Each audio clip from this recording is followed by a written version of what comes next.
saya mulai dengan perdebatan di dunia sastra. Lalu perdebatan itu mempengaruhi cara kita beragama. Di tahun 2014,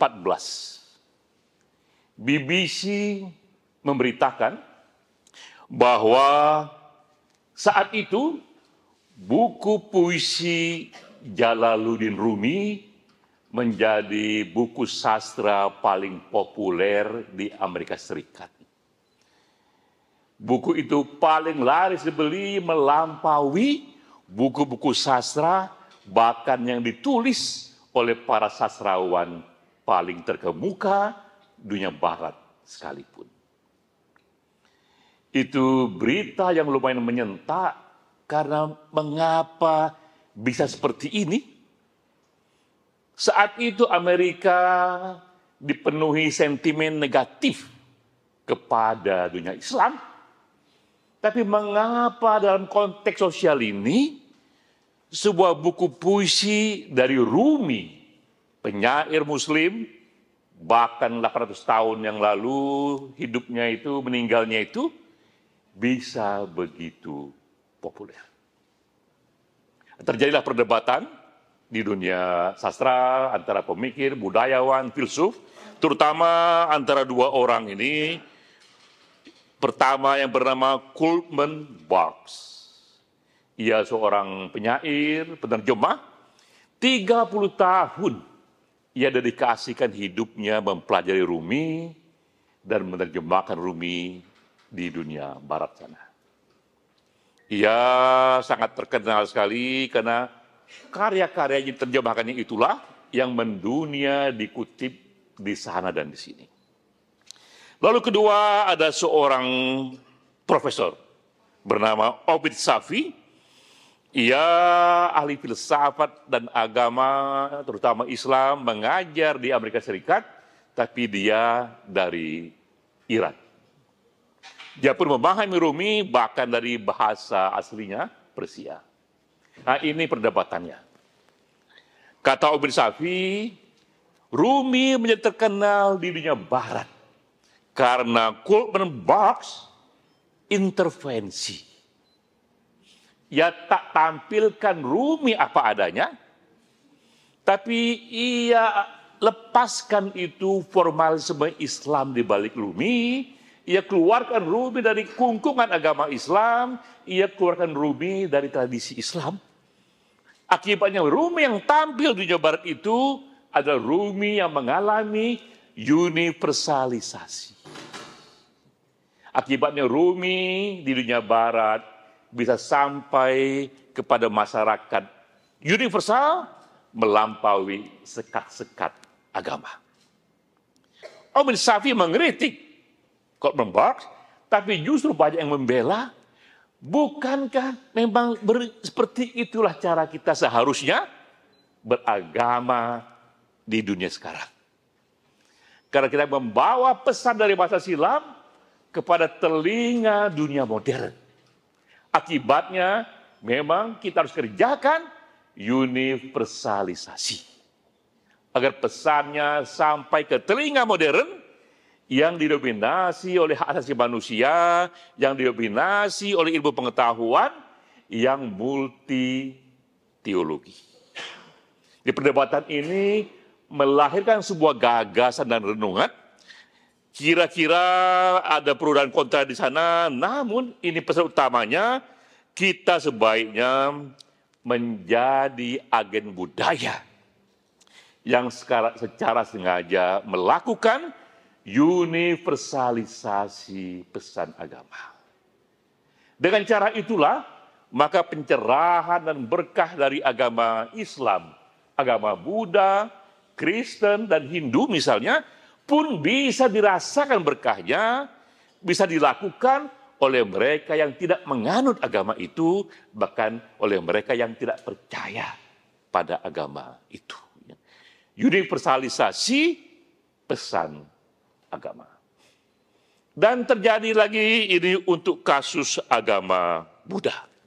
Karena memang kita sekarang ini bersama di sini merayakan Hari Raya Agama Buddha. Ini terjadi di University of Michigan tahun 79. Tokohnya bernama John Kabat-Zinn. Ia mempelajari meditasi begitu dalamnya dengan guru-guru ternama Buddha, dan ia merasakan efek mendalam dari meditasi. Dan dia katakan sebaiknya meditasi pun dilakukan dan dihayati oleh mereka yang tidak menganut agama Buddha. Nah, sekali lagi sini, John Kabat ini melakukan universalisasi meditasi. Jadi meditasi oleh dia lepaskan dari aroma teologi Buddha, sehingga meditasi menjadi praktek olah batin yang bisa dikerjakan oleh siapapun tanpa harus ia meyakini atau menganut teologi agama Buddha. Lahirlah meditasi yang diciptakan oleh John Kabat bernama Mindfulness Based Stress Reduction, MBSR. Ini meditasi yang sekarang terkenal sekali di Amerika Serikat lalu mendunia, dan dia dipelajari dan diajarkan di aneka universitas.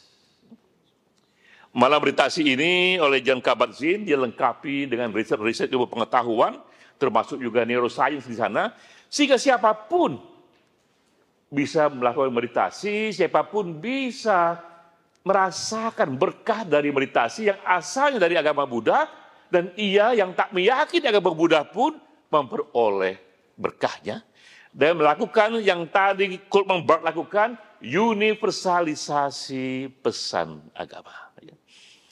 Tak hanya di Michigan, tapi juga terjadi di Google. Google ini adalah satu perusahaan yang sekarang ini valuasinya nomor 4 terbesar sedunia, ribuan triliun rupiah nilai usaha ini. Di sini tokohnya bernama Chade Meng Tan, dan ia membawa satu spirit di Google dengan satu spirit search inside yourself. Di Google sekarang ini, meditasi menjadi kurikulum dasar semua karyawan di Google. Jadi mereka yang di Google pun diberi ruang khusus untuk melakukan meditasi, dan datanya pun sudah ada. Sejak meditasi dikerjakan di sana, itu biaya kesehatan juga menurun.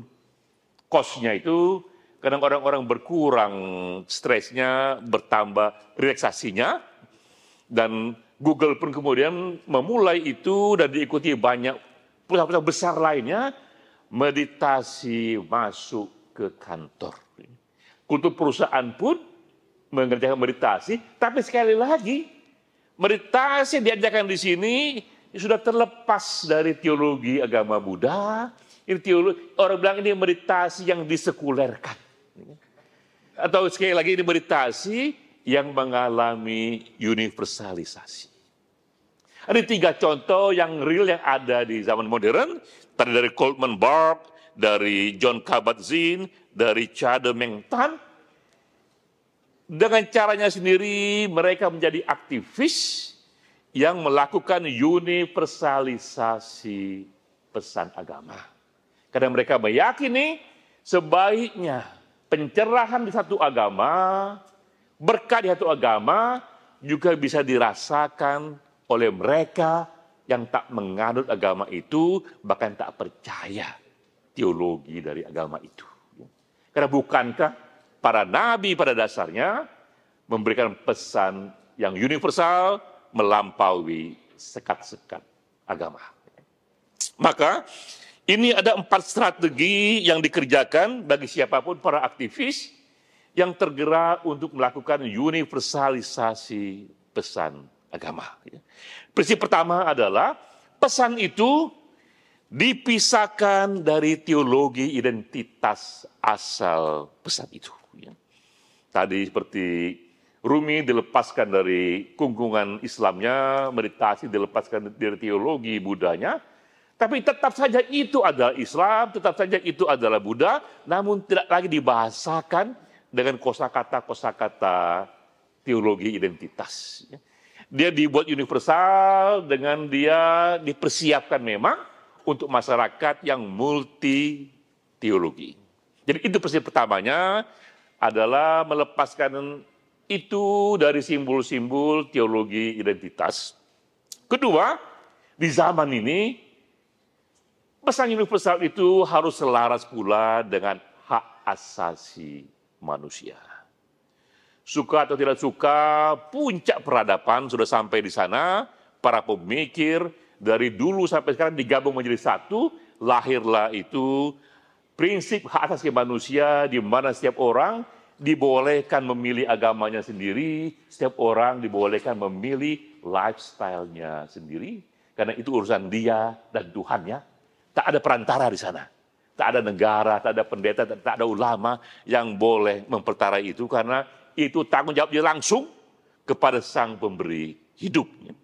Karena itu pesan apapun yang mau kita sampaikan di era ini, dia harus selaras dengan prinsip hak asasi manusia. Ketiga juga, pesan ini diperkuat oleh riset ilmu pengetahuan. Sekarang ini sudah menjadi iman berbasiskan riset. Jadi apapun di bahasa silam, termasuk meditasi pun diriset itu. Ya. Dan itu sudah ada pula ilmunya betapa meditasi itu dari satu riset neuroscience. Ketika orang bermeditasi dengan cara-cara yang diajarkan oleh agama Buddha, agama Hindu, ataupun yang sudah dimodifikasi, betapa ia mempengaruhi hormon-hormon di saraf kita dan melahirkan apa yang disebut happiness hormone. Hormon-hormon yang membuat kita mengalami relaksasi, dan itu juga yang membuat kita kurang rasa stresnya, kurang tekanan hidupnya, dan itulah memang masalah manusia modern, manusia yang semakin banyak mengalami tekanan hidup. Meditasi datang dengan itu, namun sekarang diperkuat oleh sains. Itu ketiga prinsipnya, sains yang memperkuat basis dari pesan agama itu. Yang keempat adalah, ia pun dikemas dengan aroma entrepreneurship. Pada kasus agama Buddha, meditasi langsung masuk kepada pusat dari ekonomi modern. Di sanalah itu dikerjakan inovasi mutakhir teknologi dan ekonomi, masuk itu meditasi. Juga tadi itu di Michigan, salah satu universitas yang paling ternama di Amerika, meditasi pun di sana masuk ke kelas-kelas. Jadi pesan agama menjadi lebih kokoh lagi, karena setelah dikemas, dia masuk kepada pusat-pusat yang menggerakkan ekonomi dunia. Jadi ini 4 prinsip dari satu pola universalisasi pesan agama. Nah, Forum Esoterika juga dibangun dengan spirit yang sama, karena kita di sini justru mensyukuri banyaknya agama dan kepercayaan yang ada. Ideologi seringkali hanya bertahan 100-200 tahun, tapi agama-agama ini bertahan ribuan tahun. Pastilah ada sesuatu di sana yang sesuai dengan detak batin manusia, karena itu kita syukuri. Dan kita pun menjadikannya sebagai spirit, bahwa agama-agama ini sebagai warisan kultural milik kita bersama. Galilah harta karun itu untuk kekayaan batin kita. Salah satunya tadi melalui universalisasi pesan agama. Di sini juga sejak awal kita sudah rayakan hari-hari besar agama. Ketika ada satu lembaga resmi sekarang ini, salam agama pun itu sudah mulai dilarang. Di kita ini justru hari besar agama kita rayakan bersama. Itu kekayaan sejarah, kekayaan umat manusia. Galilah itu. Tapi memang galilah itu untuk telinga masyarakat yang multi teologi. Kita sudah rayakan di sini hari raya teman-teman dari Bahai, dari Brahma Kumaris, dari Ahmadiyah kemarin, dari Konghucu, sekarang ini Waisak dari Buddha, dan juga nanti dari agama-agama lainnya, dan juga kepercayaan. Kita ucapkan selamat kepada teman-teman agama Buddha yang merayakan Waisak pada bulan Mei lalu ya. Ini spirit yang juga menjadi spirit pertemuan kita hari ini. Biarlah semua makhluk bahagia. Ini spirit yang bukan saja punya pesan universal, spirit yang kita rasakan melampaui dan diberikan juga kepada mereka bahkan yang tidak menganut agama Buddha sekalipun ya. Dan spirit ini pun juga dirumuskan secara puitis, biarlah semua makhluk bahagia. Kita berikan apresiasi yang positif dengan tepuk tangan bersama. Kepada teman-teman agama Buddha, selamat dengan Waisaknya.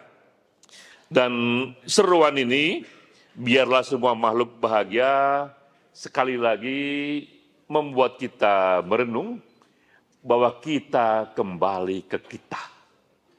Karena pada dasarnya, pesan semua nabi, pesan semua guru suci, itu adalah pesan-pesan universal, adalah penganut selanjutnya yang membuat sekat-sekat itu.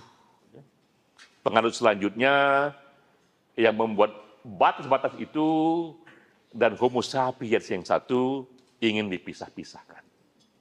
Nah, kita di sini meyakini bahwa benar agama itu banyak, tapi Tuhan itu satu, bumi itu satu, manusia itu satu, dan spiritualitas itu juga satu.